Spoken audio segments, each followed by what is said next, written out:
Okay, the first part of the design for the ramp tunnel is making the lines for the geometry. The first part is the constant is set into noise and a ramp, which is used to create lines for the geometry. Next, a ramp is set to a math, then the function thus creating a segment line. All is set to a null, generating dots, rotating lines. And all of them are connected by a central point. If you can see the wavy lines from where the geometry is moving. The next part, the lines are set to a chop of a tube stop, which is set to a geo, creating a moving effect within the tube. The second part is the geometry that makes the ramp tunnel, giving it the shape and the texture. For the first, a ramp and a math created a black and white line, which is added to the render with the local creating segment lines between squares. The squares are set to a different color, and the window GIF is composite over for a final effect that can be switched between with Q and W key on the keyboard. I think that's done. Okay, Yeah. go. So this one here is for the interactive waterfall effect, which you can interact it with your mouse. The first part of the making is the one for the mouse interaction, which is which is using a circle and ramp tops connected to a composite and to a transform. The transform here is then being received by the mouse key in chops, which is connected to a math and a null, which helps to track the mouse placement and the location while interacting with the waterfall, and is then connected to the null into an optical flow, which will then connect to the next part. The next part is the particle flow, which is then have two noise into maps and null to create the turbulence and the wind for the effect, giving it a more natural look on it. And the other part here is is to make the visual stand out. From a null, from a null, it is then split to a blur and a feedback. Feedback, however, it's also then connected to a blur, to two blurs for different visual if for manipulating the two different axes for the visuals, and then to a level.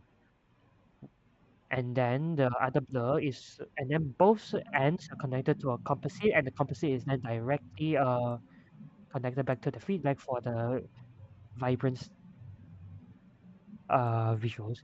The next part here is for the glowing effect that gives the waterfall to stand out more. And then it is then connected to a RGB key to a null, and then to the GIFs that is uh then is computed out computed out for the for the final touch, and that is all. Okay, thank you. Hello, I'm Anton Rousseau, and I this is my visual programming, and so this is the final project. So this is the first one. You can switch between these two modes with Q and W here, and can restart the song with a button here. So this is how it works. So first in this bass, you take a noise and you add an edge and a comp, and you then take from the edge a null, level, and a blur, which then creates the null displacement map, which will be used later. But first, then this comp will be combined with the edge, creating this comp as well, which is added to a noise and a few other tops to eventually create a very a green, blue, blue base color, which is then added with the displacement map onto the Phong, which is then placed onto a grid, which creates not only the displacement map but the colors of the displacement map as well, which is then eventually rendered and creates our water. So then we go up, and then we add a then we using the same ramp. We use one comp to color the water, and then another comp to color the sky. Then we add gifs, which this black window will be first to cut off the water here. Then with this gif of a woman, she will be comped over here. Then taking the original here, we then comp it here so that there's no transparency boxes or oversaturation here. So eventually creating a really nice inward window effect, which is the first one. The second one is not using this black window, but instead using an inverted window, with also the woman being comped over the original one here like this. So they're added separately, creating the second effect, which can be switched like this, as you can see. And then the music here, you can press bracket and it will reset it. And if you press R, it can reset the GIFs. Yes, thus creating this nice effect. The next one is um, my personal favorite, which is this one. Um, and so it's a really nice eye effect with the Aurora Borealis behind it, and which can be switched between the colors. So this is first created, of course, with another base with the effect, which is very simply, it is a line that is brought to a null. It's a chop to null, which is then put through a particle simulator like this, with different colors added to it for just a little bit of variation, and it renders out like this. But because it's not showing enough, then it's put through multiple feedback loops here and here and here, here, and here, and here, and here, and also here, to make it eventually resulting in a very misty effect.